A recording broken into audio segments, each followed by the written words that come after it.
now, President Bush.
About 30 seconds, we'll be going on the air.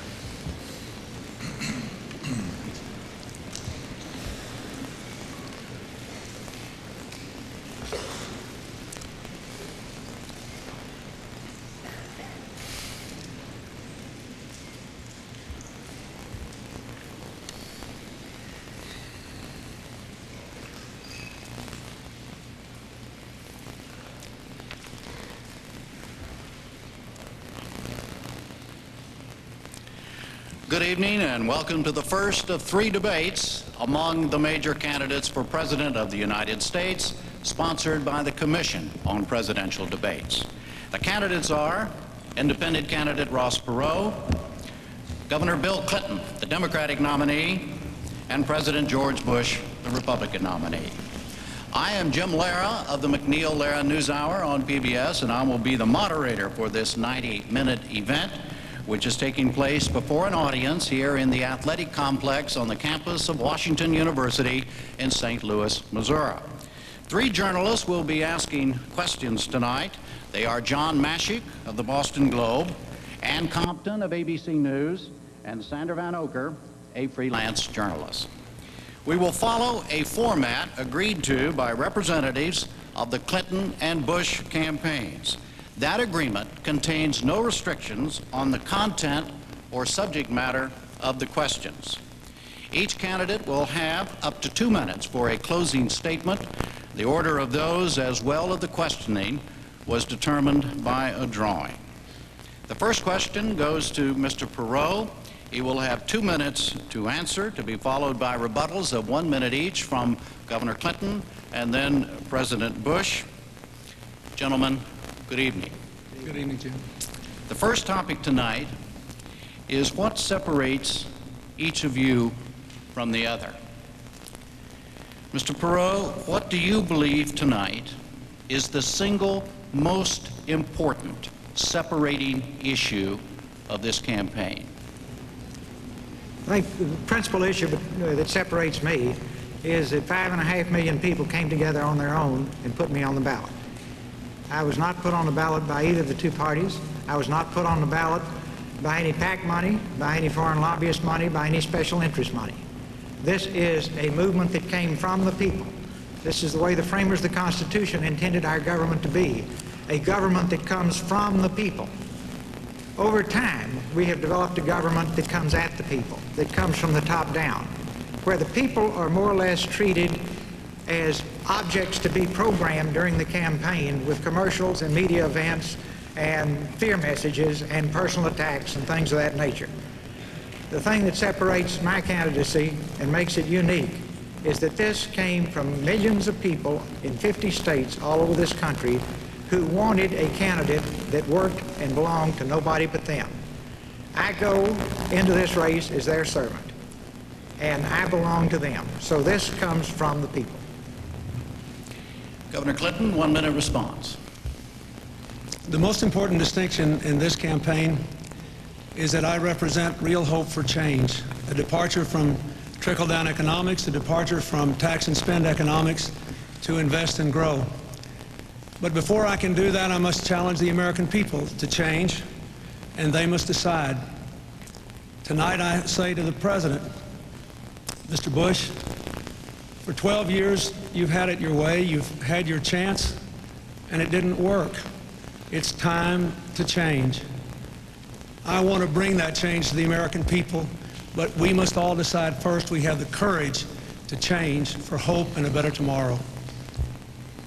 President Bush, 1 minute response. Well, I think one thing that distinguishes is experience. I think we've dramatically changed the world. I'll talk about that a little bit later, but the changes are mind-boggling for world peace. Kids go to bed at night without the same fear of nuclear war. And change for change's sake isn't enough. We saw that message in the late 70s, and we heard a lot about change, and what happened, the misery index went right through the roof. But my economic program, I think, is the kind of change we want. And the way we're going to get it done is we're going to have a brand new Congress. A lot of them are thrown out because of all the scandals. I'll sit down with them, Democrats and Republicans alike, and work for my agenda for American renewal, which represents real change. But I'd say if you had to separate out, I think it's experience at this level. Governor Clinton, how do you respond to the President on the question? You have 2 minutes on the question of experience. He says that is what distinguishes him from the other two of you. I believe experience counts, but it's not everything. Values, judgment, and the record that I have amassed in my state also should count for something. I've worked hard to create good jobs and to educate people. My state now ranks first in the country in job growth this year, fourth in income growth, fourth in the reduction of poverty, third in overall economic performance, according to a major news magazine. That's because we believe in investing in education and in jobs. And we have to change in this country. You know, my wife Hillary gave me a book about a year ago in which the author defined insanity as just doing the same old thing over and over again and expecting a different result. We have got to have the courage to change. Experience is important, yes. I've gotten a lot of good experience in dealing with ordinary people over the last year and a month. I've touched more people's lives and seen more heartbreak and hope, more pain and more promise than anybody else who's run for president this year. And I think the American people deserve better than they're getting. We have gone from first to 13th in the world in wages in the last 12 years since Mr. Bush and Mr. Reagan have been in. Personal income has dropped while people have worked harder in the last 4 years. There have been twice as many bankruptcies as new jobs created. We need a new approach.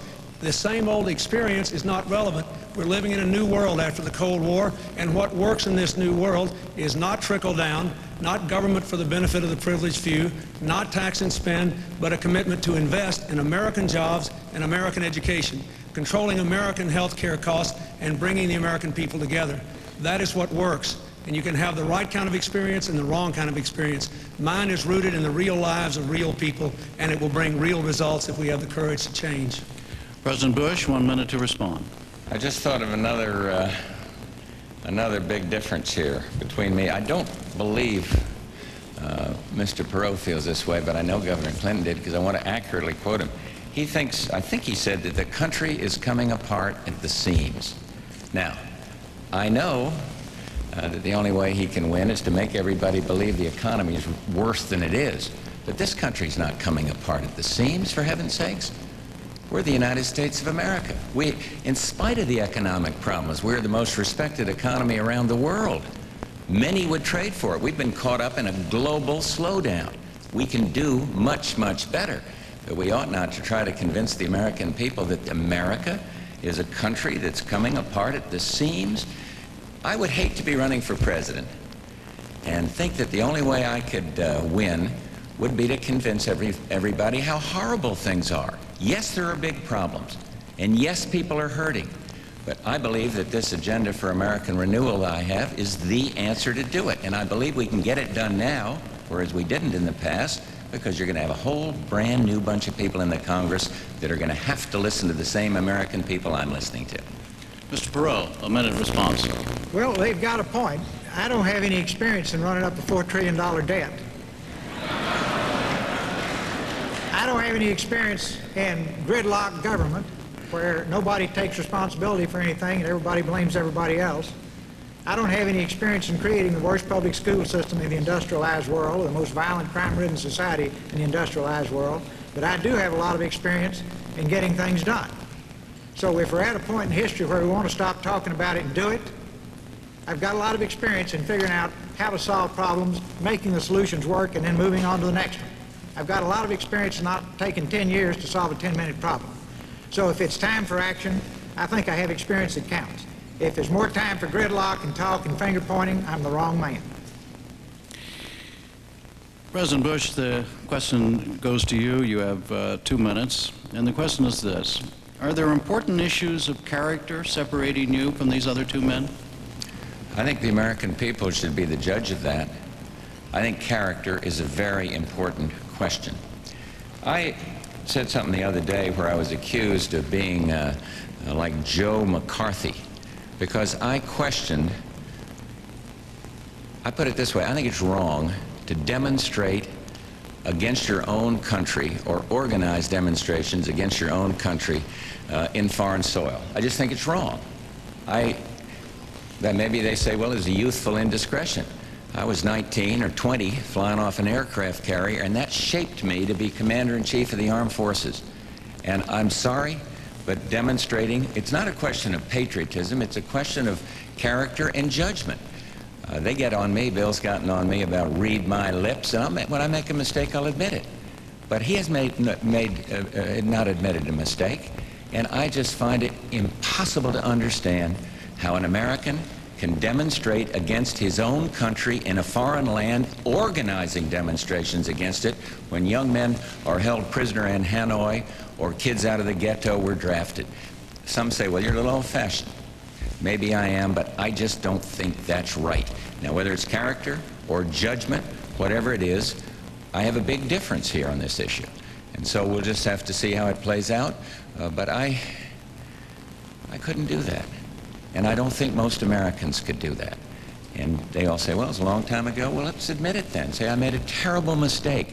How could you be Commander-in-Chief of the Armed Forces and have some kids say, when you have to make a tough decision, as I did in Panama or in Kuwait, and then have some kid jump up and say, well, I'm not going to go. The Commander-in-Chief was organizing demonstrations halfway around the world during another era. So there are differences. But that's about the main area where I think we have a difference. I don't know about, we'll talk about that a little with Ross here in a bit. Mr. Perot, you have 1 minute. I think American people will make their own decisions on character. And at a time when we have work to do and we need action, I think they need to clearly understand the backgrounds of each person. I think the press can play a huge role in making sure that the backgrounds are clearly presented in an objective way, then make a decision. Certainly anyone in the White House should have the character to be there. But I think it's very important to measure when and where things occurred. Did they occur when you were a young person in your formative years, or did they occur while you were a senior official in the federal government? When you're a senior official in the federal government spending billions of dollars of taxpayers' money, and you're a mature individual, and you make a mistake, then that was on our ticket. If you make it as a young man, time passes. So I would say just, look at all three of us, decide who you think will do the job, pick that person in November, because believe me, as I've said before, the party's over, and it's time for the cleanup crew. And we do have to have change, and people who never take responsibility for anything when it happens on their watch, and people who are in charge. Your time is up. Time is up. More later. More. Governor Clinton, you have 1 minute. Ross gave a good answer, but I've got to respond directly to Mr. Bush. You have questioned my patriotism. You even brought some right-wing congressmen into the White House to plot how to attack me for going to Russia in 1969, 1970, when over 50,000 other Americans did. Now, I honor your service in World War II. I honor Mr. Perot's service in uniform and the service of every man and woman who ever served, including Admiral Crowell, who was your chairman of the Joint Chiefs and who's supporting me. But when Joe McCarthy went around this country attacking people's patriotism, he was wrong. He was wrong. and a senator from Connecticut stood up to him named Prescott Bush. Your father was right to stand up to Joe McCarthy. You were wrong to attack my patriotism. I was opposed to the war, but I love my country, and we need a president who will bring this country together, not divide it. We had enough division. I want to lead a unified country. All right, we move now to the subject of taxes and spending. The question goes to Governor Clinton for a 2-minute answer. It will be asked by Ann Compton. Governor Clinton, can you lock in a level here tonight on where middle-income families can be guaranteed a tax cut, or at the very least, at what income level they can be guaranteed no tax increase? The tax increase I have proposed triggers in at family incomes of $200,000 and above. Those are the people who in the 1980s had their incomes go up while their taxes went down. Middle-class people, defined as people with incomes of $52,000 and down, had their incomes go down while their taxes went up in the Reagan-Bush years because of 6 increases in the payroll taxes. So that is where my income limit would trigger.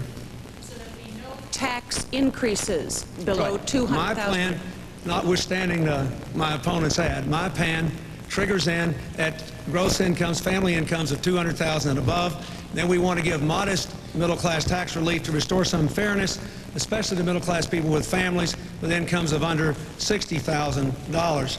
In addition to that, the money that I raise from upper-income people and from asking foreign corporations just to pay the same income on their income earned in America that American corporations do will be used to give incentives back to upper-income people.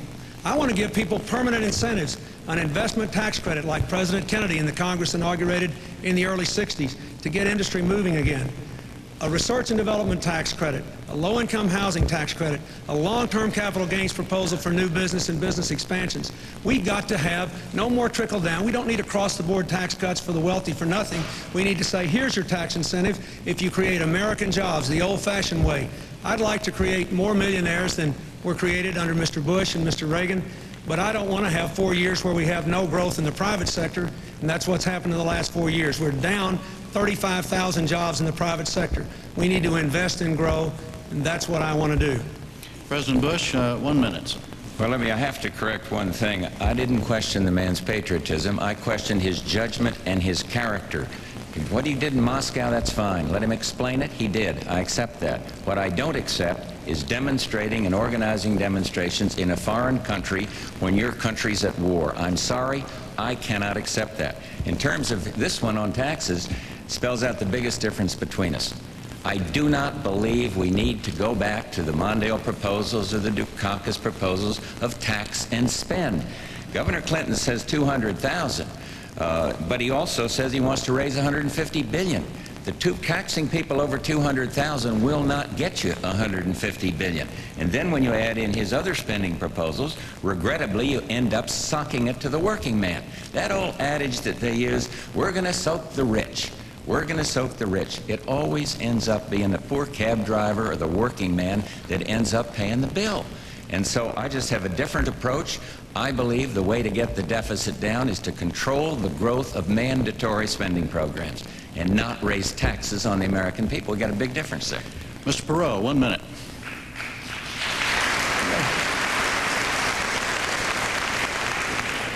We've got to have a growing, expanding job base to give us a growing, expanding tax base. Right now we have a flat to deteriorating job base, and where it appears to be growing, it's minimum wage jobs. So we've got to really rebuild our job base. That's going to take money for infrastructure and investment to do that. Our foreign competitors are doing it. We're not. We cannot pay off the $4 trillion debt, balance the budget, and have the industries of the future and the high-paying jobs in this country without having the revenue. We're going to go through a period of shared sacrifice. There's one challenge. It's got to be fair. We've created a mess, don't have much to show for it, and we have got to fix it. And that's about all I can say in a minute. Okay. Next question goes to President Bush for a 2-minute answer, and it will be asked by Sandy Van Oker. Mr. President, this past week your Secretary of the Army, Michael Stone, said he had no plans to abide by a congressional mandate to cut U.S. forces in Europe from 150 to 100,000 by the end of September 1996. Now, why, almost 50 years after the end of World War II, and with the total collapse of the Soviet Union, should American taxpayers be taxed to support armies in Europe when the Europeans have plenty of money to do it for themselves? Well, Sandra, that's a good question. And the answer is, for 40-some years, we kept the peace. If you look at the cost of not keeping the peace in Europe, it would be exorbitant. We have reduced the number of troops that are deployed and going to be deployed. I have cut defense spending. And the reason we could do that is because of our fantastic success in winning the Cold War. We never would have got there if we'd gone for the nuclear freeze crowd. Never would have got there if we'd listened to those that wanted to cut defense spending. I think it is important that the United States stay in Europe and continue to guarantee the peace. We simply cannot pull back. Now, when anybody has a spending program they want to spend money on at home, they say, well, let's cut money out of the Defense Department.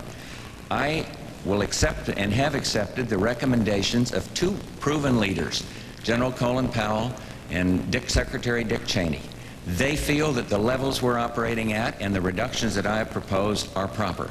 And so I simply do not think we should go back to the isolation days and start blaming foreigners. We are the sole remaining superpower, and we should be that. And we have a certain disproportionate responsibility. But I would ask the American people to understand that if we make imprudent cuts, if we go too far, we risk the peace. And I don't want to do that. I've seen what it is like to see a war and to see the burdens of a war, and I don't want to see us make reckless cuts. Because of our programs, we have been able to significantly cut defense spending. But let's not cut into the muscle, and let's not cut down our insurance policy, which is participation of American forces in NATO, the greatest peacekeeping organization ever made. Today, you got problems in Europe, still bubbling along, even though Europe's going democracy's route. But we are there, and I think this insurance policy is necessary. I think it goes with world leadership, and I think the levels we've come up with are just about right. Mr. Perot, 1 minute, sir. If I'm poor and you're rich, and I can get you to defend me, that's good. But when the tables get turned, I ought to do my share. Right now, we spend about $300 billion a year on defense. The Japanese spend around $30 billion in Asia. The Germans spend around $30 billion in Europe. For example, Germany will spend $1 trillion building infrastructure over the next 10 years. It's kind of easy to do if you only have to pick up a $30 billion tab to defend your country. The European community is in a position to pay a lot more than they have in the past. I agree with the President. When they couldn't, we should have. Now that they can, they should. We sort of seem to have a desire to try to stay over there and control it. They don't want us to control it, very candidly. So it, I think, is very important for us to let them assume more and more of the burden, and for us to bring that money back here and rebuild our infrastructure, because we can only be a superpower if we are an economic superpower, and we can only be an economic superpower if we have a growing, expanding job base. Governor Clinton. 1 minute, sir. I agree with the general statement Mr. Bush made. I disagree that we need 150,000 troops to fulfill our role in Europe. We certainly must maintain an engagement there. There are certainly dangers there. There are certainly other trouble spots in the world which are closer to Europe than to the United States. But two former defense secretaries recently issued a report saying that 100,000 or slightly fewer troops would be enough, including President Reagan's former defense secretary, Mr. Carlucci. Many of the military experts whom I consulted on this agreed. We're going to have to spend more money in the future on military technology and on greater mobility, greater airlift, greater sea lift, the V-22 airplane. We're going to have to do some things that are quite costly, and I simply don't believe we can afford, nor do we need, to keep 150,000 troops in Europe, given how much the Red Army, now under the control of Russia, has been cut. The arms control agreement concluded between Mr. Bush and Mr. Yeltsin, something I have applauded. I don't think we need 150,000 troops. Let me make one other point. Mr. Bush talked about taxes. He didn't tell you that he vetoed a middle-class tax cut because it would be paid for by raising taxes on the wealthy, and vetoed an investment tax credit paid for by raising taxes on the wealthy. All right, we can go now to Mr. Perot for a 2-minute question, and it will be asked by John Mashik. Mr. Perot, you talked about fairness just a minute ago on sharing the pain. As part of your plan to reduce the ballooning federal deficit, you've suggested that we raise gasoline taxes 50 cents a gallon over 5 years. Why punish the middle-class consumer to such a degree? It's 10 cents a year cumulative. It finally gets to 50 cents at the end of the 5th year. I think punish is the wrong word. Again, see, I didn't create this problem. We're trying to solve it. Now, if you study our international competitors, some of our international competitors collect up to $3.50 a gallon in taxes, and they use that money to build infrastructure and create jobs. We collect 35 cents, and we don't have it to spend. I know it's not popular, and I understand the nature of your question, but the people who will be helped the most by it are the working people who will get the jobs created because of this tax. Why do we have to do it? Because we have so mismanaged our country over the years, and it is now time to pay the fiddler, and if we don't, we will be spending our children's money. We have spent $4 trillion worth. An incredible number of young people are active in supporting my effort because they're deeply concerned that we have taken the American dream from them. I think it's fitting that we're on the campus of a university tonight. These young people, when they get out of this wonderful university, will have difficulty finding a job. We've got to clean this mess up, leave this country in good shape, and pass on the American dream to them. We've got to collect the taxes to do it. If there's a fairer way, I'm all ears.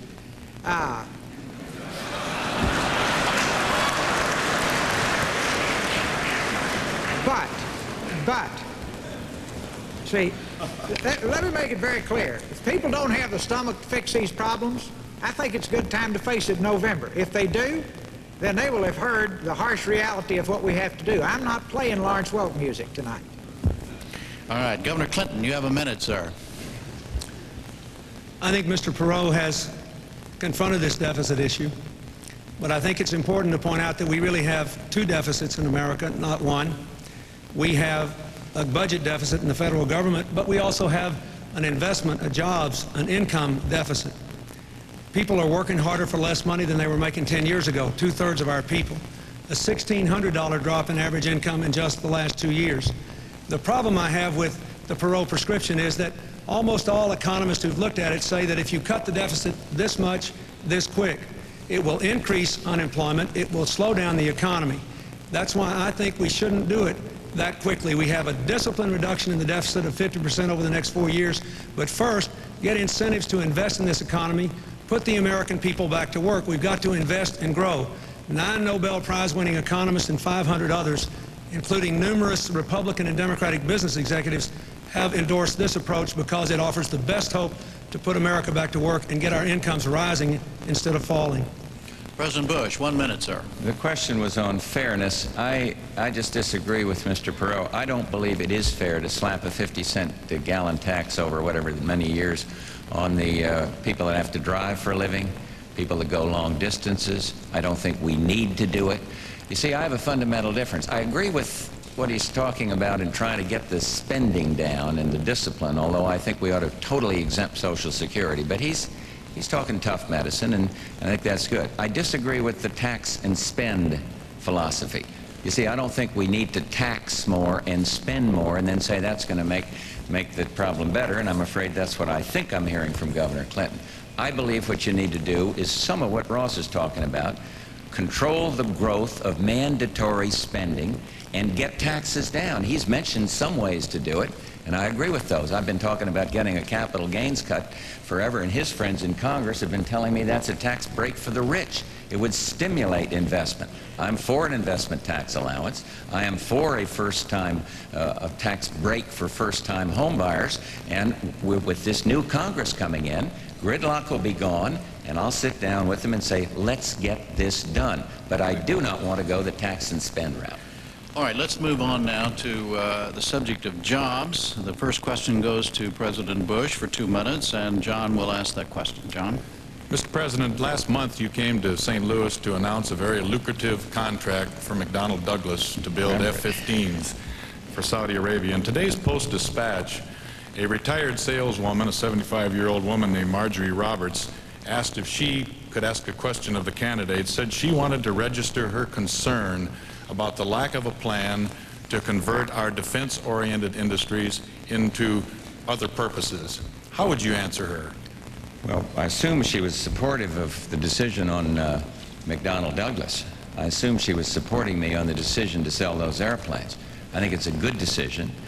Took a little heat for it, but I think it was the correct decision to do, and we worked it out, and indeed we're moving forward all around the world in a much more peaceful way. So that one we came away with, which in creating jobs for the American people. I would simply say to her, look, take a look at what the President has proposed on job retraining. When you cut back on defense spending, some people are going to be thrown out of work. If you throw another 50,000 kids on the street because of cutting recklessly on troop levels, you're going to put a lot more out on work. I would say to them, look at the job retraining programs that we're proposing. Therein is the best answer to her. And another one is stimulate investment in savings. I mean, we've got big economic problems, but we are not coming apart at the seams. We're ready for a recovery with interest rates down and inflation down, the cruelest tax of all, caught up in a global slowdown right now, but that will change if you go with the programs I've talked about and if you help with job retraining and education. I am a firm believer that our America 2000 education problem is the answer. A little longer run, it's going to take a while to educate, but it is a good program. So her best hope for short term is job retraining if she was thrown out of work at a defense plant. But tell her it's not all that gloomy. We're the United States. We faced tough problems before.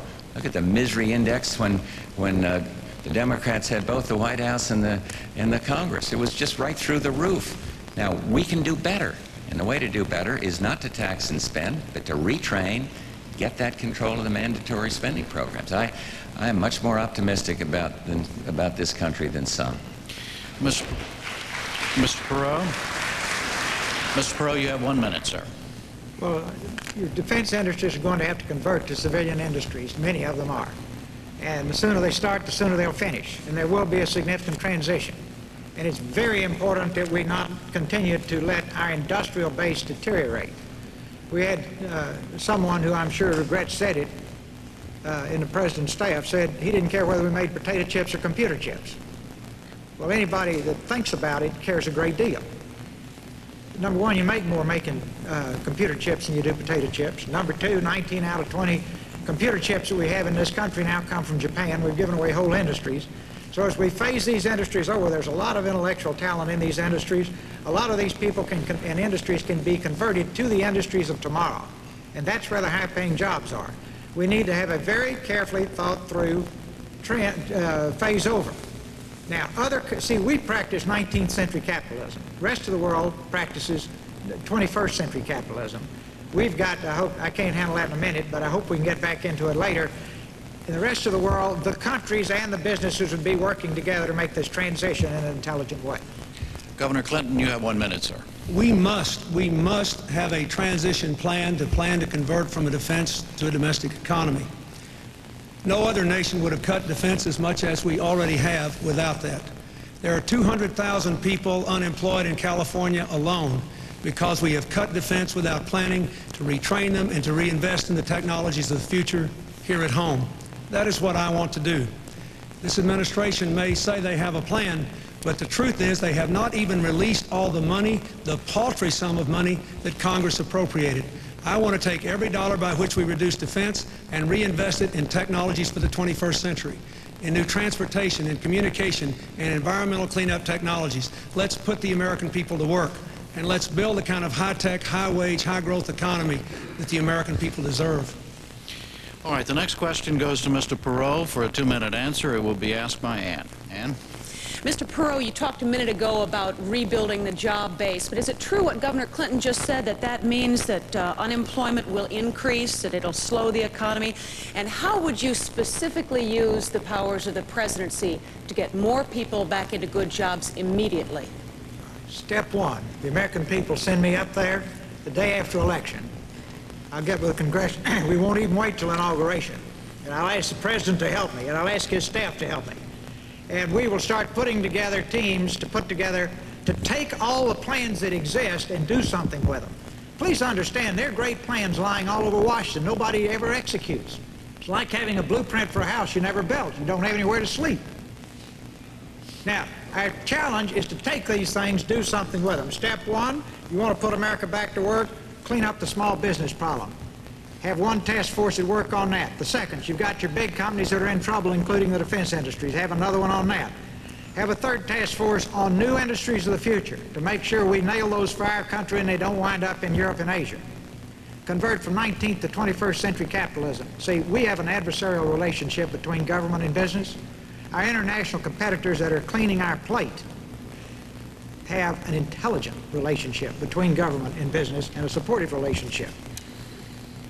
Then have another task force on crime, because next to jobs, our people are concerned about their safety. Health care, schools, one on the debt and deficit, and finally in that 90-day period before the inauguration, put together the framework for the town hall and give the American people a Christmas present. Show them by Christmas the first cut at these plans. By the time Congress comes into session, to go to work, have those plans ready to go in front of Congress, then get off to a flying start in '93 to execute these plans. Now, there are people in this room and people on this stage who have been in meetings when I would sit there and say, is this one we're going to talk about or do something about? Well, obviously, my orientation is let's go do it. Now, put together your plans by Christmas, be ready to go when Congress goes, nail these things. Small business, you've got to have capital, you've got to have credit, and many of them need mentors or coaches. And we can create more jobs there in a hurry than any other place. Governor Clinton, 1 minute. This country desperately needs a jobs program, and my first priority would be to pass a jobs program, to introduce it on the first day I was inaugurated. I would meet with the leaders of the Congress, with all the newly elected members of the Congress. There's many others with whom I could meet between the time of the election and the inauguration, and we would present a jobs program.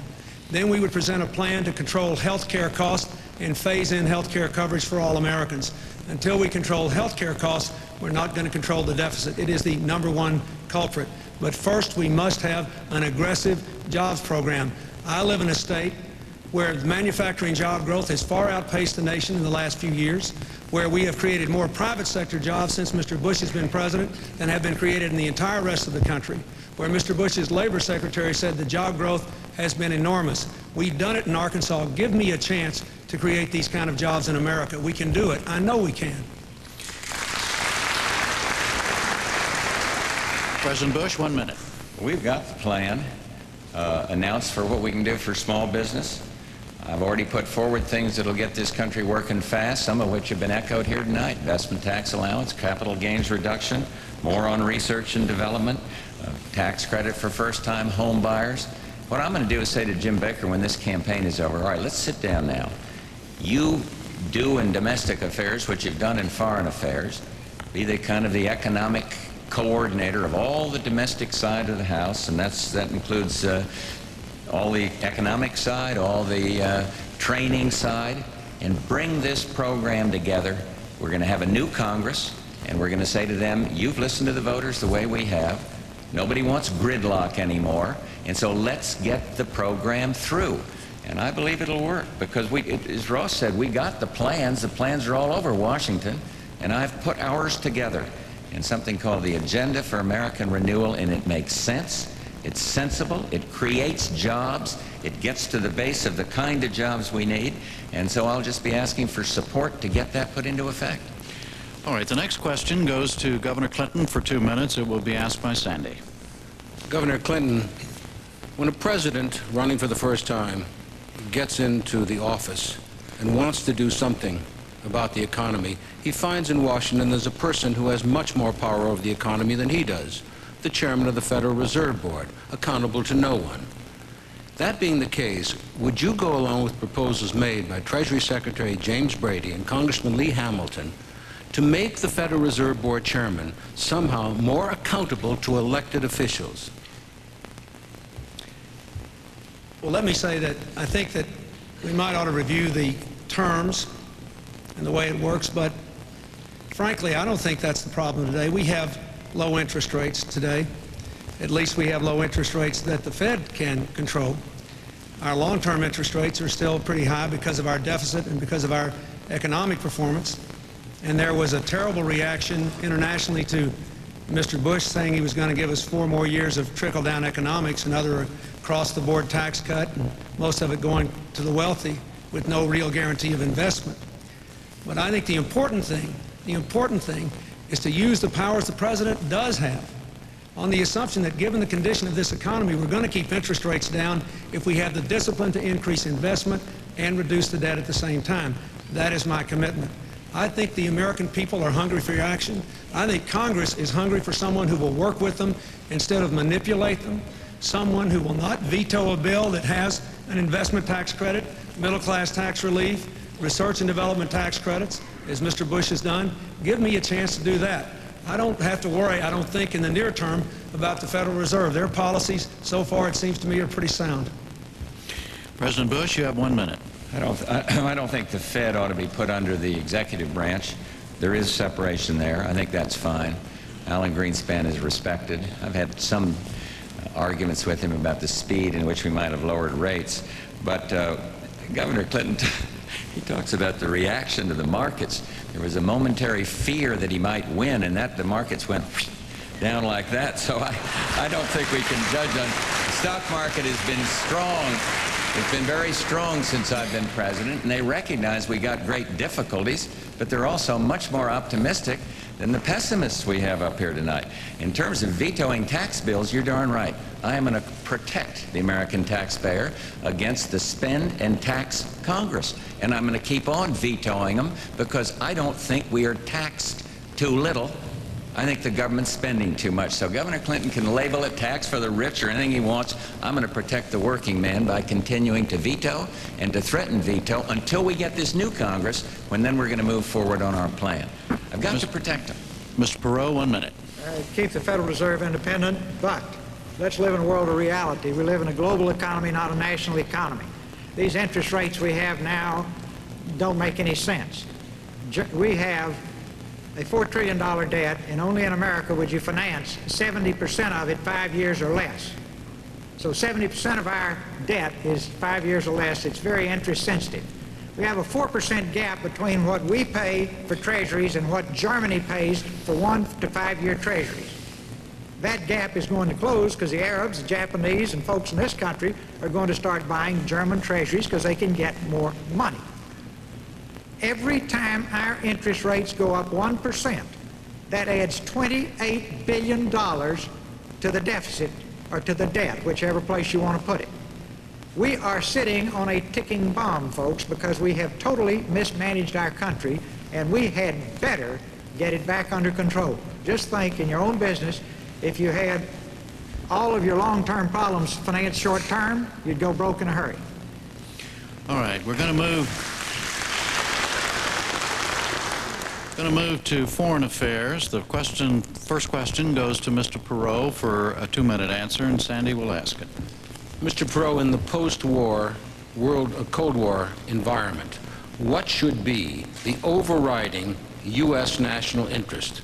And what can the United States do, and what can it afford to do to defend that national interest? Well, again, if you're not rich, you're not a superpower, so we have 2 that I'd put as number 1. I have 1 and 1A.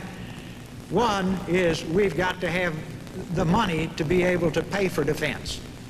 And we've got to manufacture here. Believe it or not, folks, you can't ship it all overseas. You got to make it here. And you can't convert from potato chips to airplanes in an emergency. See, Bull Run could be converted from cars to airplanes in World War II because it was here. We've got to make things here. You just can't ship them overseas anymore. I hope we talk more about that.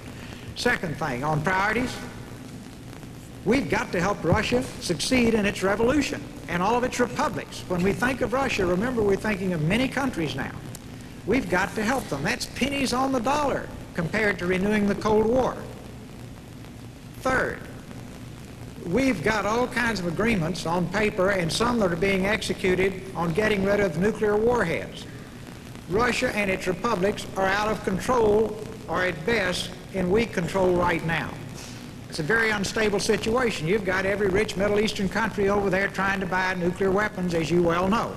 And that will lead to another five-star migraine headache down the road. We really need to nail down the intercontinental ballistic missiles, the ones that can hit us from Russia. And we're focused on the tactical. We've made real progress there. We've got some agreements on the nuclear, but we don't have those things put away yet. The sooner the better. So in terms of priorities, we've got to be financially strong. Number two, we've got to take care of this missile situation and try to get the nuclear war behind us and give that a very high priority. And number three, we need to help and support Russia and the republics in every possible way to become democratic, capitalistic societies and not just sit back and let those countries continue in turmoil, because they could go back worse than things used to be. And believe me, there are a lot of old boys in the KGB and the military that liked it better the way it used to be. Thank you. Governor Clinton, 1 minute. In order to keep America the strongest nation in the world, we need some continuity and some change. There are three fundamental challenges. First of all, the world is still a dangerous and uncertain place. We need a new military and a new national security policy equal to the challenges of the post-Cold War era. A smaller permanent military force, but one that is more mobile, well-trained with high-technology equipment. We need to continue the negotiations to reduce the nuclear arsenals in the Soviet Union, the former Soviet Union, and the United States. We need to stop this proliferation of weapons of mass destruction. Second, we have to face that in this world, economic security is a whole lot of national security. Our dollar's at an all-time low against some foreign currencies. We're weak in the world. We must rebuild America's strength at home. And finally, we ought to be promoting the democratic impulses around the world. Democracies are our partners. They don't go to war with each other. They're reliable friends in the future. National security, economic strength, democracy. President Bush, 1 minute. Well, we still are the envy of the world in terms of our military. There's no question about that. We're the envy of the world in terms of our economy, in spite of the difficulties we're having. There's no question about that. Our exports are dramatically up. I might say to Mr. Perot, I can understand why you might have missed it, because there's so much fascination by trivia, but I worked out a deal with Boris Yeltsin to eliminate, get rid of entirely the most destabilizing weapons of all, the SS-18, the big intercontinental ballistic missile. I mean, that's been done. And thank God it has, because the parents of these young people around here go to bed at night without the same fear of nuclear war. We made dramatic progress. And so we've got a good military. The question is, get a new military, get the best in the world. We got it. And they're keeping the peace. And they're respected around the world. And we are more respected because the way we have conducted ourselves. We didn't listen to the nuclear freeze crowd. We said peace through strength, and it worked, and the Cold War is over. And America understands that. But we're so turned so inward, we don't understand the global picture. And we are helping democracy. Ross, the Freedom Support Act is something that I got through the Congress, and it's a very good thing, because it does exactly what you say, and I think you agree with that, to help Russian democracy. And we're going to keep on doing that. All right, next question is for Governor Clinton, and John will ask it. Governor Clinton, you've accused the president of coddling tyrants, including those in Beijing. As president, how would you exert U.S. power to influence affairs in China? I think our relationships with China are important, and I don't think we want to isolate China. But I think it is a mistake for us to do what this administration did when all those kids went out there carrying the Statue of Liberty in Tiananmen Square. Mr. Bush sent two people in secret to toast the Chinese leaders and basically tell them not to worry about it. They rewarded him by opening negotiations with Iran to transfer nuclear technology. That was their response to that sort of action. Now that voices in the Congress and throughout the country have insisted that we do something about China, look what has happened. China has finally agreed to stop sending us products made with prison labor, not because we coddled them, but because the administration was pushed into doing something about it. And recently, the Chinese have announced that they're going to lower some barriers to our products, which they ought to do, since they have a $15 billion trade surplus with the United States under Mr. Bush, the second biggest surplus of all, second to Japan. So I would be firm. I would say, if you want to continue most favored nations status for your government-owned industries as well as your private ones, observe human rights in the future. Open your society. Recognize the legitimacy of those kids that were carrying the Statue of Liberty.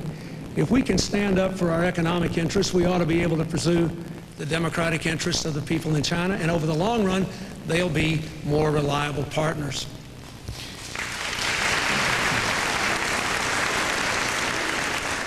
President Bush, you have 1 minute. Well, the administration was the first major country to stand up against the abuse in Tiananmen Square.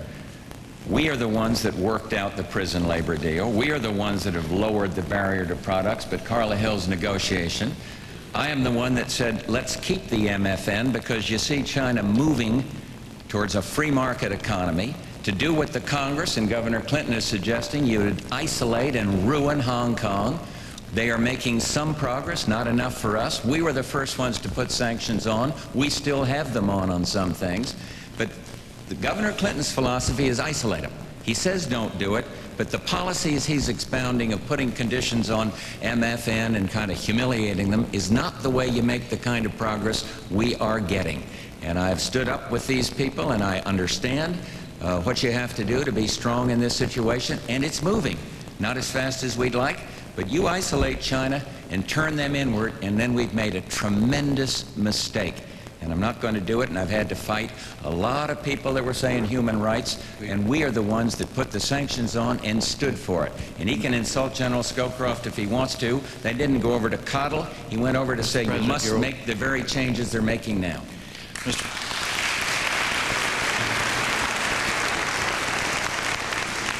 1 minute, Mr. Perot. China's a huge country, broken into many provinces.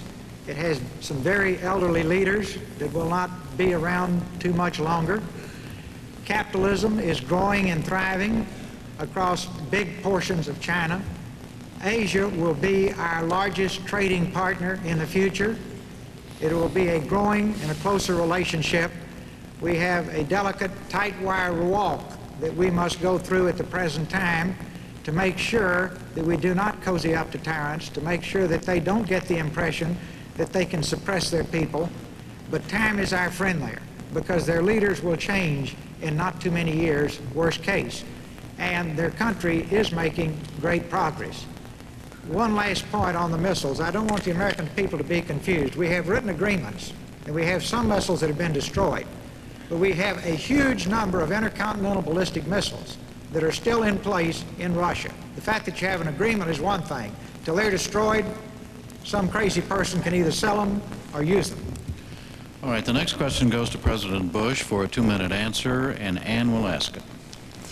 Mr. President, how can you watch the killing in Bosnia and the ethnic cleansing or the starvation and anarchy in Somalia and not want to use America's might, if not America's military, to try to end that kind of suffering?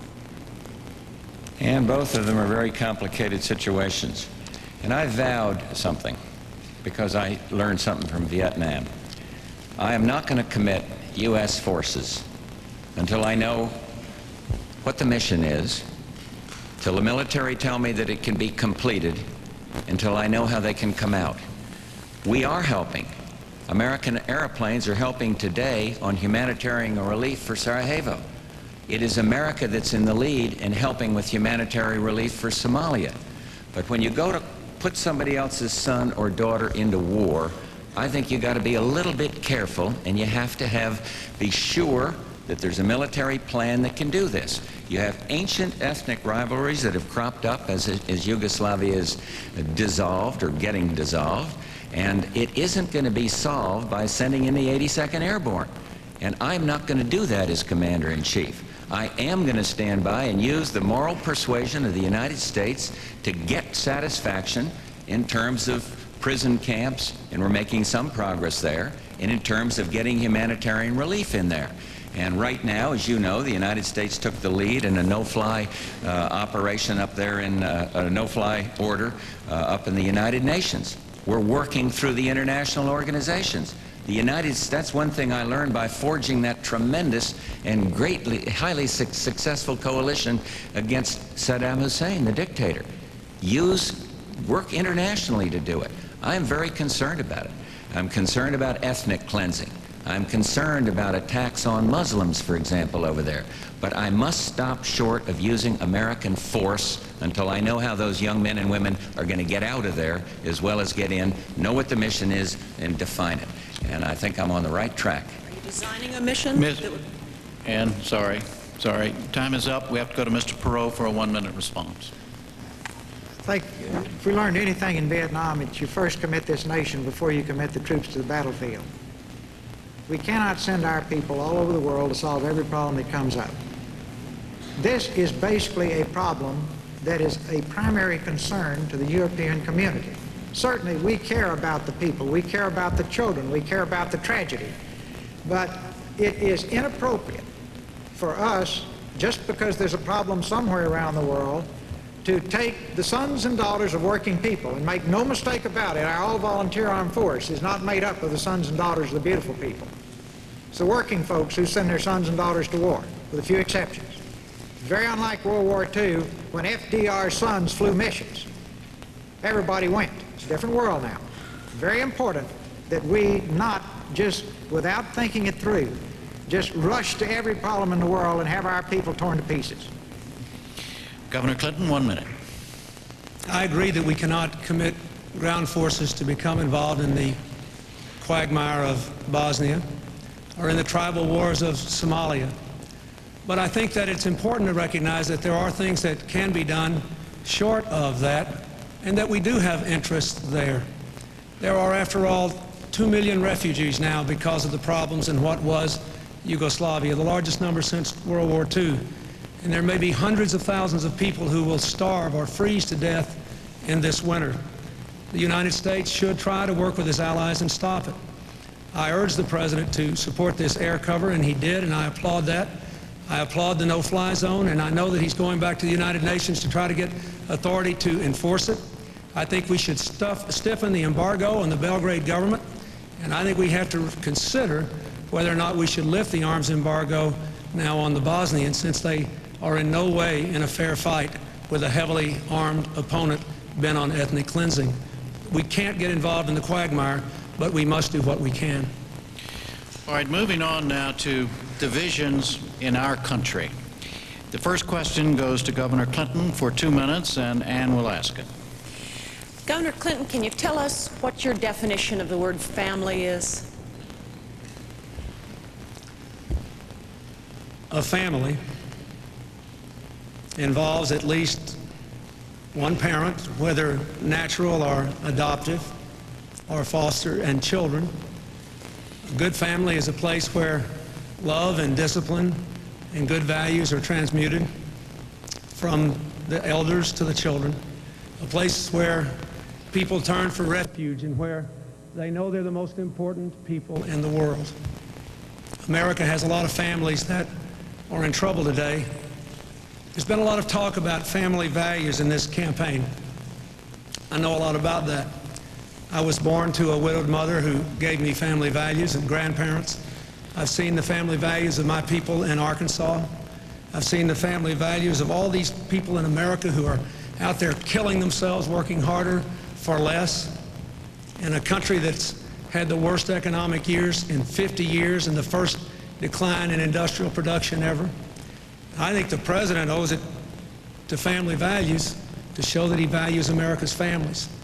Whether there are people on welfare, you're trying to move from welfare to work, the working poor, whom I think deserve a tax break to lift them above poverty if they've got a child in the house and working 40 hours a week, working families who deserve a fair tax system and the opportunity for constant retraining. They deserve a strong economy, and I think they deserve a Family and Medical Leave Act. 72 other nations have been able to do it. Mr. Bush vetoed it twice because he says we can't do something 72 other countries do, even though there was a small business exemption. So with all the talk about family values, I know about family values. I wouldn't be here without them. The best expression of my family values is that tonight's my 17th wedding anniversary, and I'd like to close my question by just wishing my wife a happy anniversary and thanking my daughter for being here.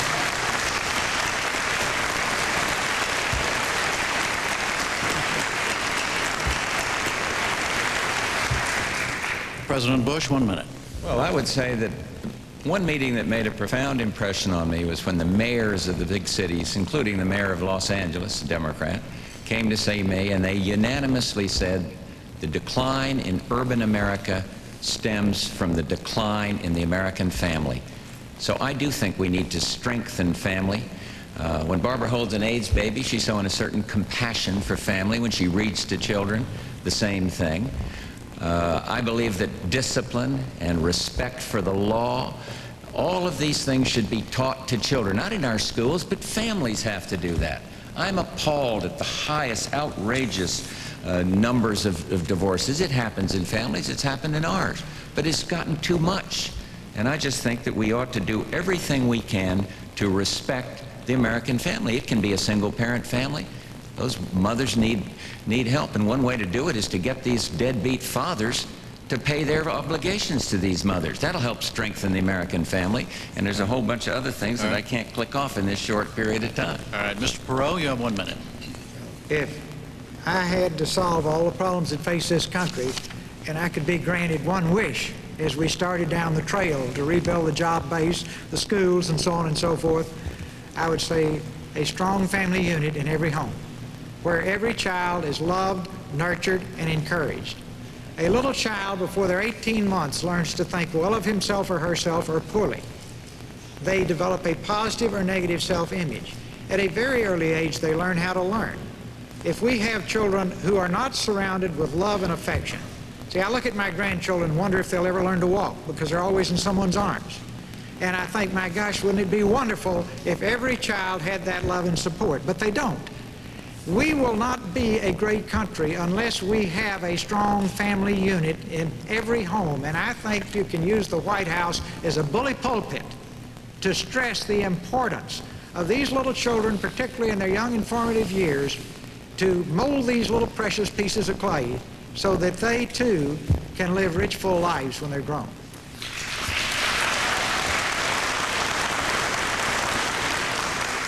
New question, 2-minute answer, goes to President Bush. Sandy will ask it.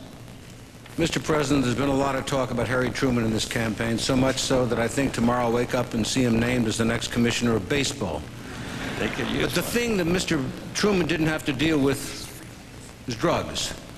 Americans are increasingly alarmed about drug-related crimes in cities and suburbs, and your administration is not the first to have grappled with this.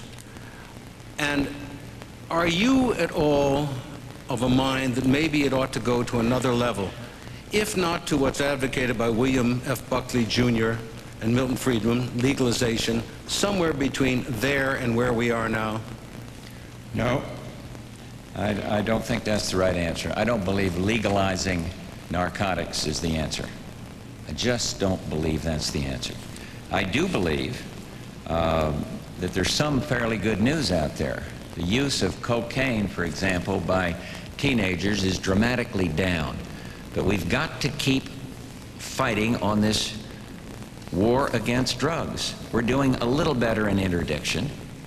Many of the countries below that used to say, well, this is the United States problem, if you'd get the demand down, then we wouldn't have the problem, are working cooperatively with the DEA and other law, the military. We're using the military more now in terms of interdiction. Our funding for recovery is up, recovering the addicts. Where we're not making the progress, Sander, is we're making it in teenagers, and thank God, because I thought what Ross said was most appropriate about these families and these children. But where we're not making it is with the confirmed addicts. And I'll tell you one place that's working well, and that is the private sector. Jim Burke and this task force that he has, you may know about it. I'll tell the American people, but this man said, I'll get you $1 million a day in pro bono advertising, something that's very hard for the government to do, and he went out and he did it. And people are beginning to educate through this program, teaching these kids you shouldn't use drugs. So we're still in the fight, but I must tell you, I think legalization of narcotics or something of that nature in the face of the medical evidence would be totally counterproductive. And I oppose it, and I'm going to stand up and continue to oppose it. Mr. Perot? Mr. Perot, 1 minute. Anytime you think you want to legalize drugs, go to a neonatal unit, if you can get in. They're between 100 and 200% capacity up and down the East Coast. And the reason is crack babies being born. Babies in the hospital 42 days. Typical cost to you and me is $125,000. Again and again and again, the mother disappears in 3 days, and the child becomes a ward of the state because he's permanently and genetically damaged. Just look at those little children, and if anybody can even think about legalizing drugs, they've lost me. Now let's look at priorities. You know, we went on the Libyan raid. Remember that one? Because we were worried to death that Gaddafi might be building up chemical weapons. We've got chemical warfare being conducted against our children on the streets in this country all day, every day, and we don't have the will to stamp it out. And then again, if I get up there, if you send me, we're going to have some blunt talks about this, and we're really going to get out in the trenches and say, is this one you want to talk about or fix? Because talk won't do it, folks. There are guys that couldn't get a job, third shift in a Dairy Queen, driving BMWs and Mercedes selling drugs. And these old boys are not going to quit easy.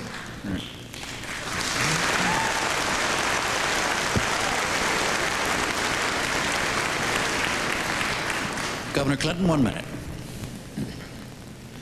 Like Mr. Perot, I have held crack babies in my arms.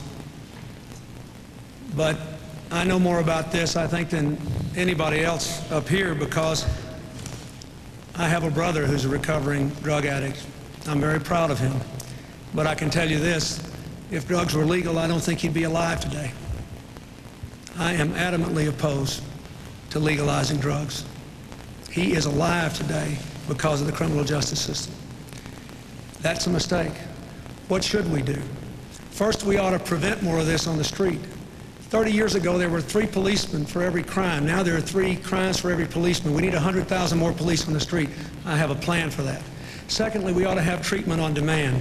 Thirdly, we ought to have boot camps for first-time nonviolent offenders so they can get discipline and treatment and education and get reconnected to the community before they're severed and sent to prison where they can learn how to be first-class criminals. There is a crime bill that lamentably was blocked from passage once again, mostly by Republicans in the United States Senate, which would have addressed some of these problems. That crime bill is going to be one of my highest priorities next January if I become president.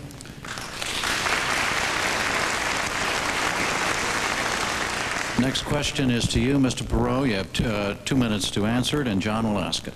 Mr. Perot, racial division continues to tear apart our great cities, the last episode being this spring in Los Angeles. Why is this still happening in America, and what would you do to end it? All right, and this is a relevant question here tonight. First thing I'd do is during political campaigns, I would urge everybody to stop trying to split this country into fragments and appeal to the differences between us and then wonder why the melting pot's all broken to pieces after November the 3rd. We are all in this together. We ought to love one another because united teams win and divided teams lose. And if we can't love one another, we ought to get along with one another. And if you can't get there, just recognize we're all stuck with one another because nobody's going anywhere, right? Now, that ought to get everybody back up to let's get along together and make it work. Our diversity is a strength. We've turned it into a weakness. Now, again, the White House is a bully pulpit.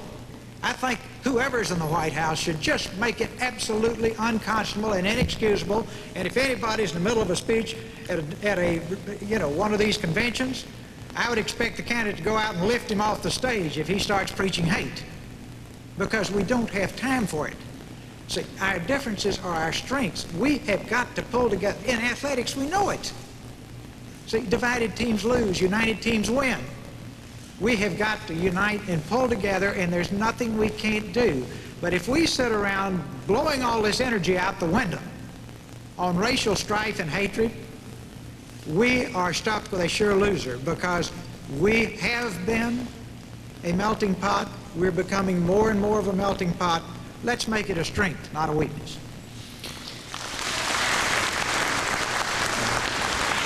Governor Clinton, 1 minute. I grew up in the segregated South, thankfully raised by a grandfather with almost no formal education, but with a heart of gold, who taught me early that all people were equal in the eyes of God. I saw the winds of hatred divide people and keep the people of my state poorer than they would have been spiritually and economically. And I've done everything I could in my public life to overcome racial divisions. We don't have a person to waste in this country. We are being murdered economically because we have too many dropouts, we have too many low birth weight babies, we have too many drug addicts as kids, we have too much violence, we are too divided by race, by income, by region. And I have devoted a major portion of this campaign to going across this country and looking for opportunities to go to white groups and African American groups and Latino groups and Asian American groups and say the same thing. If the American people cannot be brought together, we can't turn this country around. If we can come together, nothing can stop us.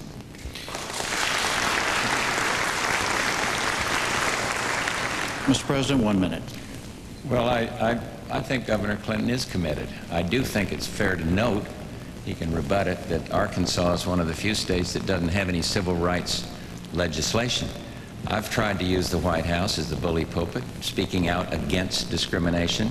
We've passed 2 very forward-looking civil rights bills. It's not going to be all done by legislation, but I do think that you need to make an appeal every time you can to eliminate racial divisions and discrimination. And I'll keep on doing that and pointing to some legislative accomplishment to back it out. I have to take 10 seconds here at the end. The red light isn't on yet. To say to Ross Perot, please don't say to the DEA agents on the street that we don't have the will to fight drugs. Please, I've watched these people. The same for our local law enforcement people. We're backing up in every way we possibly can. But maybe you meant that some in the country don't have the will to fight it, but those that are out there on the front line, as you know, you've been a strong backer of law enforcement. Really, I just want to clear that up, have the will to fight it, and frankly, some of them are giving their lives. Time, Mr. President. All right, let's go now to another subject of health. The first question for 2 minutes is to President Bush, and John will ask it. Mr. President, yesterday, tens of thousands of people paraded past the White House to demonstrate their concern about the disease AIDS. A celebrated member of your commission, Magic Johnson, quit, saying that there was too much inaction. Where is this widespread feeling coming from that your administration is not doing enough about AIDS? Coming from the political process, we have increased funding for AIDS. We've doubled it on research and on every other aspect of it. My request for this year was $4.9 billion for AIDS, 10 times as much per AIDS victim as per cancer victim. I think that we're showing the proper compassion and concern.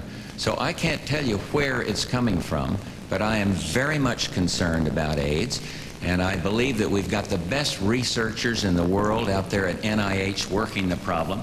We're funding them. I wish there was more money, but we're funding them far more than any time in the past, and we're going to keep on doing that.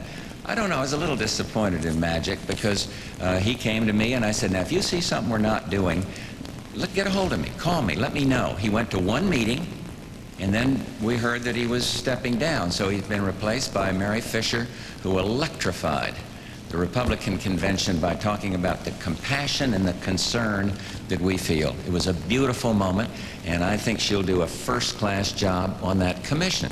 So I think the appeal is, yes, we care. And the other thing is, part of AIDS, it's one of the few diseases where behavior matters.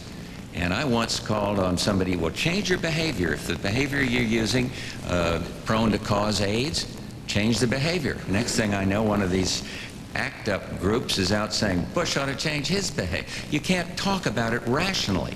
The extremes are hurting the AIDS cause. To go into a Catholic Mass in a beautiful cathedral in New York under the cause of helping in AIDS and start throwing condoms around in the Mass, I'm sorry, I think it sets back the cause. We cannot move to the extreme. We've got to care. We've got to continue everything we can at the federal and the local level. Barbara, I think, is doing a superb job in destroying the myth about AIDS. And all of us are in this fight together. All of us care. Do not go to the extreme.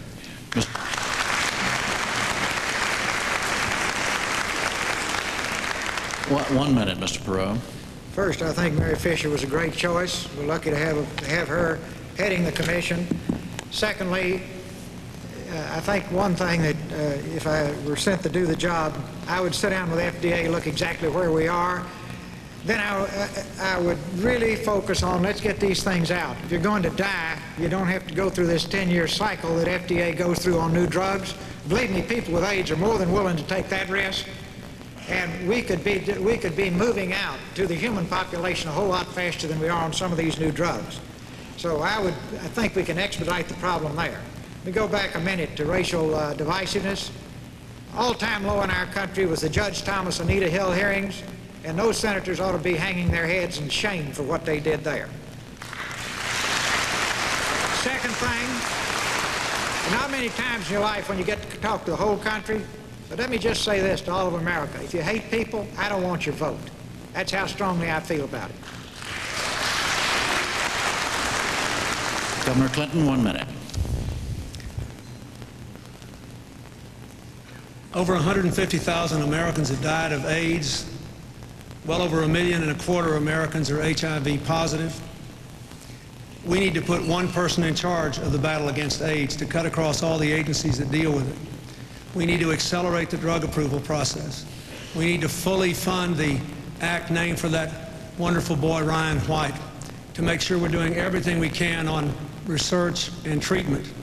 And the President should lead a national effort to change behavior, to keep our children alive in the schools, responsible behavior, to keep people alive. This is a matter of life and death. I've worked in my state to reduce teen pregnancy and illness among children, and I know it's tough. The reason Magic Johnson resigned from the AIDS Commission is because the statement you heard tonight from Mr. Bush is the longest and best statement he's made about it in public. And I'm proud of what we did at the Democratic Convention, putting 2 HIV-positive people on the platform, and I'm proud of the leadership that I'm going to bring to this country in dealing with the AIDS crisis.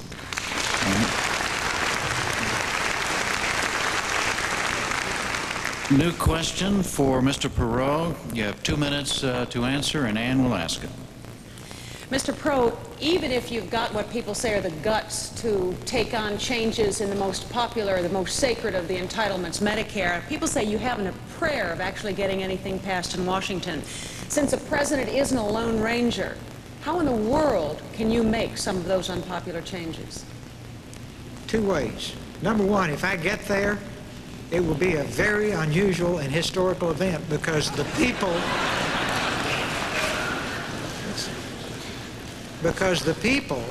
not the special interests, put me there. I will have a unique mandate. I have said again and again, and this really upsets the establishment in Washington, that we're going to inform the people in detail on the issues through an electronic town hall so that they really know what's going on. They will want to do what's good for our country. Now, all these fellows with $1,000 suits and alligator shoes running up and down the halls of Congress that make policy now, the lobbyists, the PAC guys, the foreign lobbyists, and what have you, they'll be over there in the Smithsonian, you know. Because we're going to get rid of them.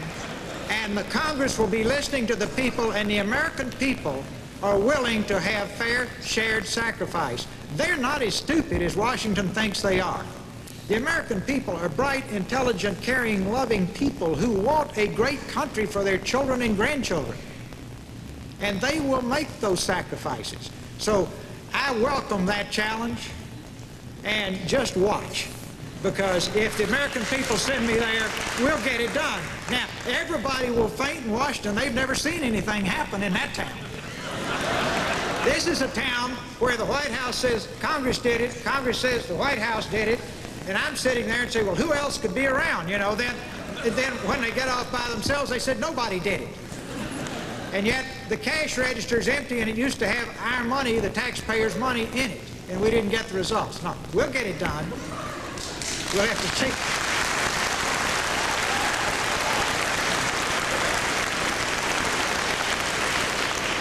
Governor, 1 minute. Ross, that's a great speech, but it's not quite that simple. I mean, look at the facts. Both parties in Washington, the President and the Congress, have cut Medicare. The average senior citizen is spending a higher percentage of income on health care today than they were in 1965 before Medicare came in. The President's got another proposal to require them to pay $400 a year more for the next 5 years. But if you don't have the guts to control cost by changing the insurance system and taking on the bureaucracies and the regulation of health care in the private and public sector, you can't fix this problem. Costs will continue to spiral. And just remember this, folks. A lot of folks on Medicare are out there every day making the choice between food and medicine. Not poor enough for Medicare, Medicaid, not wealthy enough to buy their medicine. I've met them, people like Mary Annie and Edward Davis in Nashua, New Hampshire, all over this country. They cannot even buy medicine. So let's be careful. When we talk about cutting health care costs, let's start with the insurance companies and the people that are making a killing instead of making our people healthy.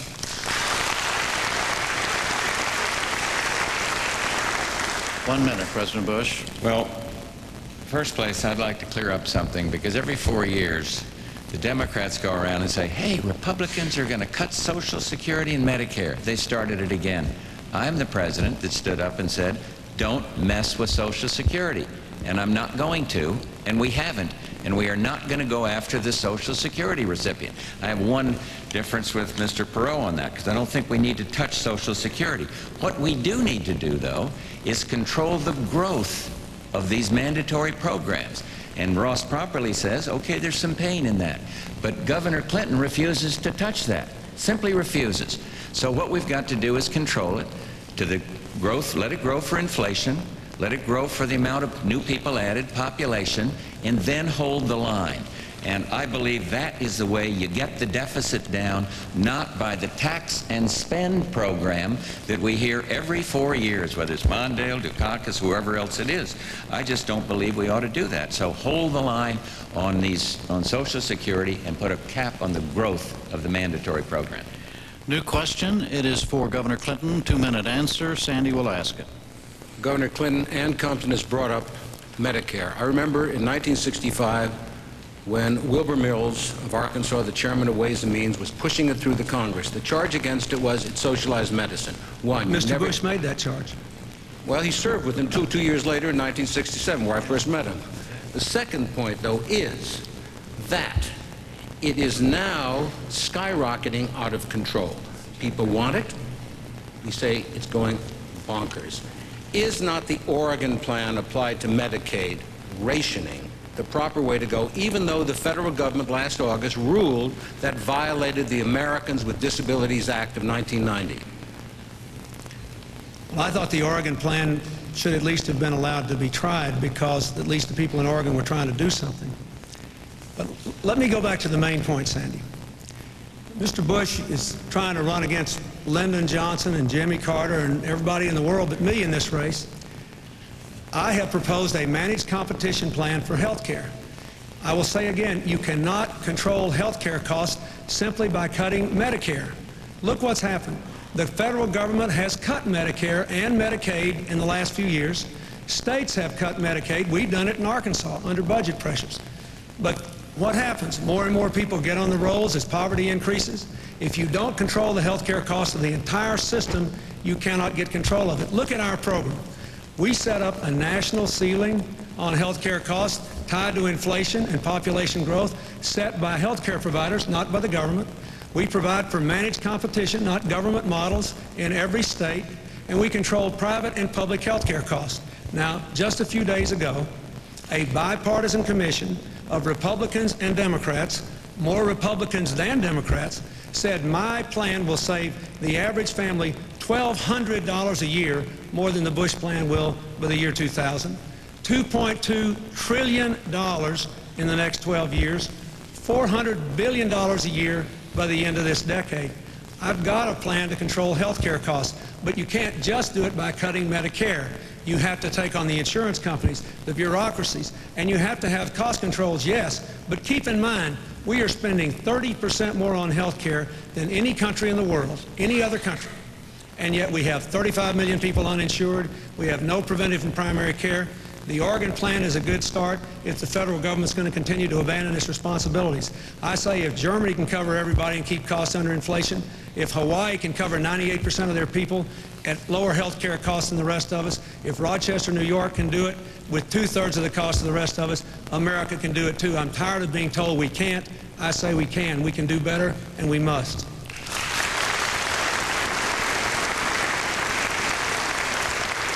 President Bush, 1 minute. Well, I don't have time in 30 seconds or whatever minute to talk about our health care reform plan. Oregon plan made some good sense, but it's easy to dismiss the concerns of the disabled. As president, I have to be sure that those waivers, which we're approving all over the place, are covered under the law. Maybe we can work it out. But the Americans for Disabilities Act, speaking about sound and sensible civil rights legislation, was the most foremost piece of legislation passed in modern times. And so we do have something more than a technical problem. Governor Clinton clicked off the things that you got to take on insurance companies and bureaucracies. He failed to take on somebody else. The malpractice suit people. Those that bring these lawsuits against these frivolous trial lawyers' lawsuits that are running the cost of medical care up by 25 to 50 billion. And he refuses to put anything, controls on these crazy lawsuits. If you want to help somebody, don't run the costs up by making doctors have to have 5 or 6 tests where one would do for fear of being sued.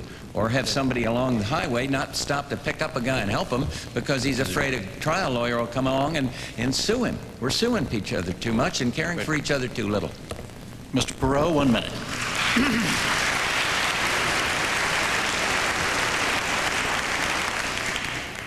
We got the most expensive health care system in the world, ranks behind 15 other nations when we come to life expectancy, and 22 other nations when we come to infant mortality. So we don't have the best.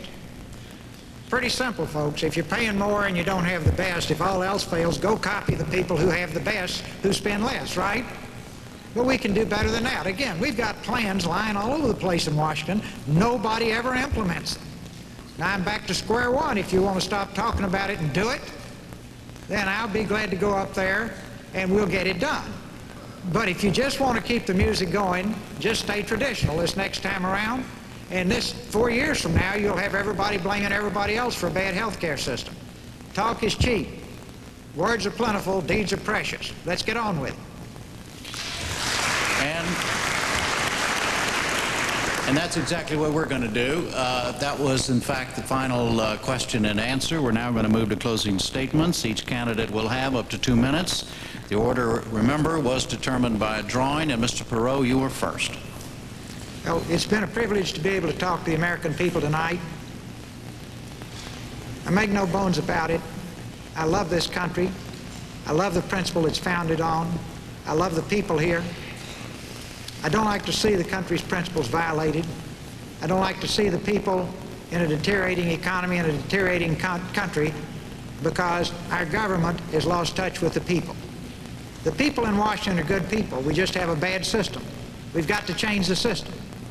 It's time to do it because we have run up so much debt that time is no longer our friend.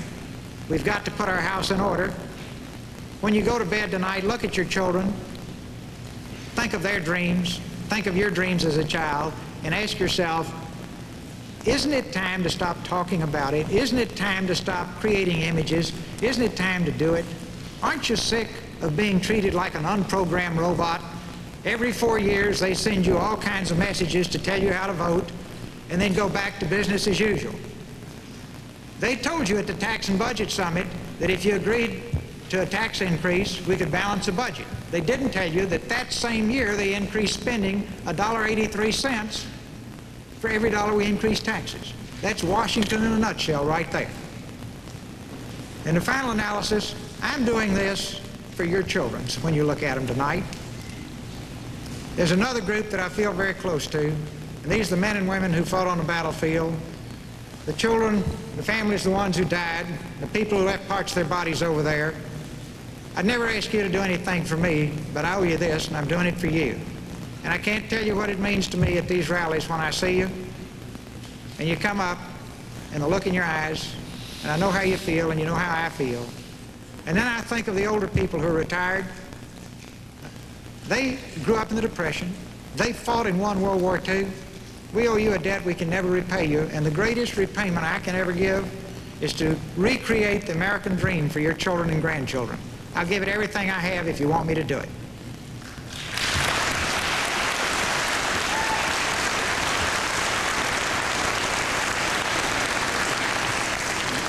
Governor Clinton, your closing statement. I'd like to thank the people of St. Louis and Washington University, the Presidential Debate Commission, and all those who made this night possible, and I'd like to thank those of you who are watching. Most of all, I'd like to thank all of you who have touched me in some way over this last year. All the thousands of you whom I've seen. I'd like to thank the computer executives, the electronics executives in Silicon Valley, two-thirds of whom are Republicans, who said they wanted to sign on to a change to create a new America. I'd like to thank the hundreds of executives who came to Chicago, a third of them Republicans, who said they wanted to change. I'd like to thank the people who started with Mr. Perot, who've come on to help our campaign. I'd like to thank all the folks around America that no one ever knows about. The woman who was holding the AIDS baby she adopted in Cedar Rapids, Iowa, who asked me to do something more for adoption. The woman who stopped along the road in Wisconsin and wept because her husband had lost his job after 27 years. All the people who are having a tough time and the people who are winning, but who know how desperately we need to change. This debate tonight has made crystal clear a challenge that is as old as America. The choice between hope and fear, change or more of the same. The courage to move into a new tomorrow or to listen to the crowd who says things could be worse. Mr. Bush has said some very compelling things tonight that don't quite square with the record. He was president for 3 years before he proposed a health care plan that still hasn't been sent to Congress in total, 3 years before an economic plan, and he still didn't say tonight that that tax bill he vetoed raised taxes only on the rich and gave the rest of you a break, but he vetoed it anyway. I offer a new direction. Invest in American jobs, American education, control health care costs, bring this country together again. I want the future of this country to be as bright and brilliant as its past, and it can be if we have the courage to change.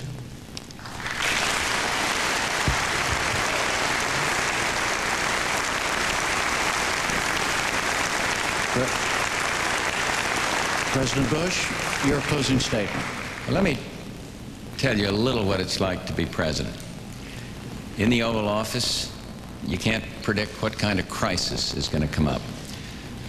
You have to make tough calls. You can't be on one hand this way and one hand another. You can't take different positions on these difficult issues. And then you need a philosophical, I'd call it a philosophical underpinning. Mine for foreign affairs is democracy and freedom. And look at the dramatic changes around the world. Cold War is over. Soviet Union is no more, and we're working with a democratic country. Poland, Hungary, Czechoslovakia, the Baltics are free. Take a look at the Middle East. We had to stand up against a tyrant. The United States came together. We haven't in many, many years. And we kicked this man out of Kuwait.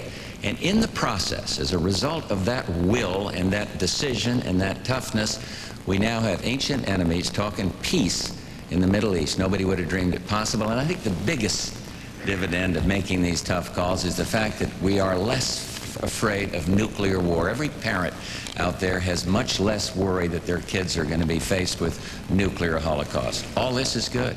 On the domestic side, what we must do is have change that empowers people, not change for the sake of change, tax and spend. We don't need to do that anymore. What we need to do is empower people. We need to invest and save. We need to do better in education. We need to do better in job retraining. We need to expand our exports, and they're going very, very well indeed, and we need to strengthen the American family.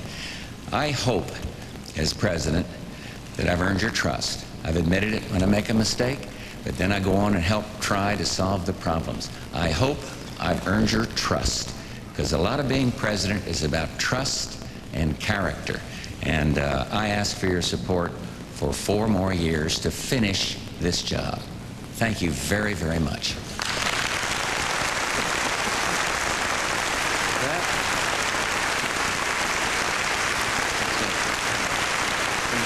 Don't go away yet. I just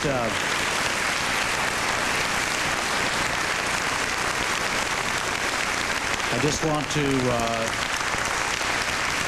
just want to thank the three panelists and thank the three candidates for participating, President Bush, Governor Clinton, and Mr. Perot. They will appear again together on October the 15th and again on October 19th. The next Tuesday there will be a debate among the three candidates for Vice President. And for now, from Washington University in St. Louis, Missouri, I'm Jim Lara. Thank you and good night.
C-SPAN's coverage continues throughout the rest of the evening, overnight, and these presidential debates, as we go through the next few days, will be repeated all night long for those of you who may not have seen them all, or if you saw them and want to watch them again, your opportunity will be here about every hour or so. We'll have open phones until 9:30 East Coast time. Let's grab the first call and get the reaction to the debate from a viewer in Tampa, Florida. Go ahead, please. Well, my first reaction is to commend C-SPAN, the best network on television. And as far as the candidates, I think